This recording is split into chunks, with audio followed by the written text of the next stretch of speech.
शकतो, त्यांनी दिला. मी सांगितलं राजीनामा द्या, राजीनामा द्या. तेच म्हणले मी राजीनामा देतो. म्हणले आता तुम्ही बघा. म्हणलं बघतो. म्हणजे बघतो म्हणजे चालवतो. त्याच्यामध्ये काय माझं काय चुकलं? मी आज राज्य चालू शकतो ना, माझी पण प्रशासनावर पकड आहे ना. मी एक गाव दोन तुकडे करू शकतो ना.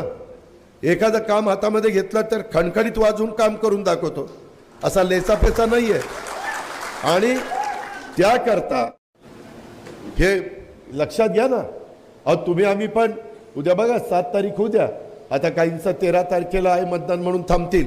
13 तारीख झाल्यावर बरेच जण इकडं तिकडं परदेशात निवांत फिरायला मजा करायला जातील. गरम होतंय. अहो असले आम्ही लोक तुमच्यातले आहोत. आपण सगळेजण कष्टाने वर आलेलो कार्यकर्ते आहेत. आपण धंद्या पाण्याला महत्त्व देणारे कार्यकर्ते आहोत.